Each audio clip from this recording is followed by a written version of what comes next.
Hey guys, what's up? Welcome back to another video. Today's video is just going to be on an update.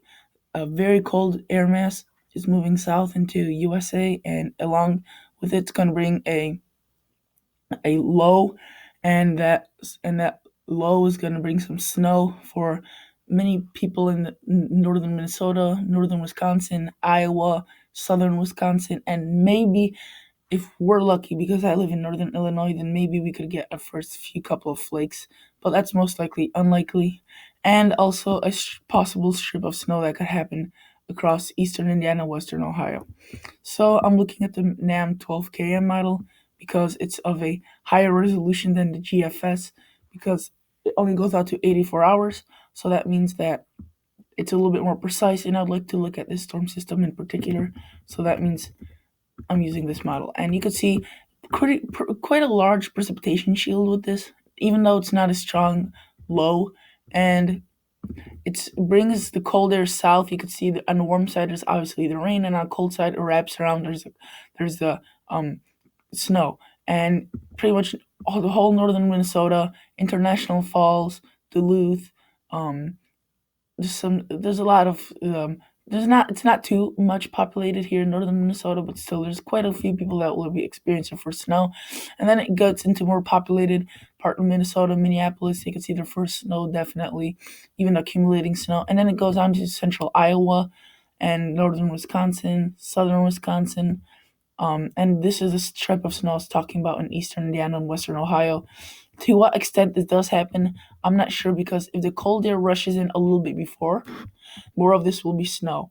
If it rushes in a little bit after, none of this will be snow. So it really depends.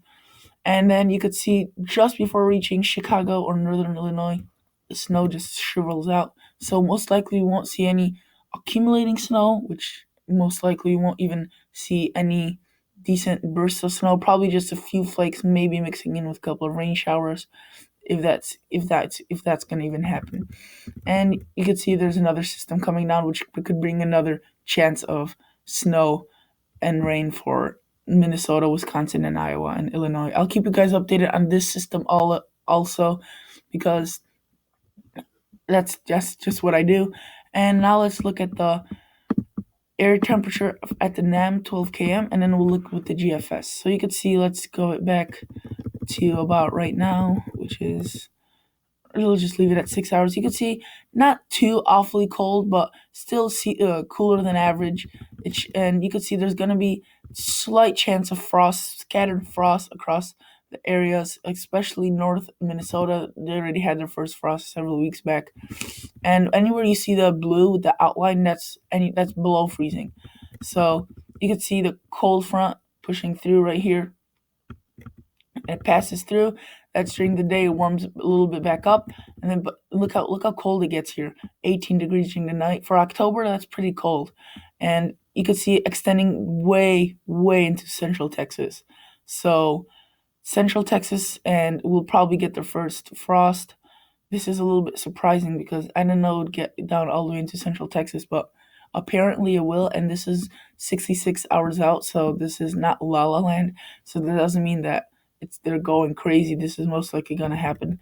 And then during the day, it warms back up, and then it shifts further east and brings frost to areas like Iowa, Illinois, Wisconsin, Minnesota, Kansas, Missouri, those areas. Now let's look at the GFS, so we could see the further outlook with temperatures. It's pretty much the same thing. You could see, and then during the day it warms back up, and during the night it cools back down.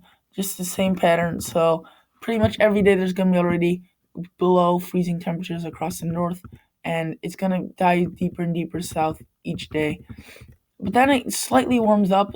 You could see the 50s return back during the day, a lot of warmth. So at the end, it's not gonna cool down significantly from where it's now, because right now we're unseasonably cool across the Midwest and Northeast. So once Later on it should be already cooling down. As October goes on and November goes on, it should be cooling down further and further. But since we are unseasonably cool right now, we'll warm back up, so we shouldn't really see that much of a temperature change. We should see just about where it's now. It's just going to continue for many of the areas into next week and beyond that.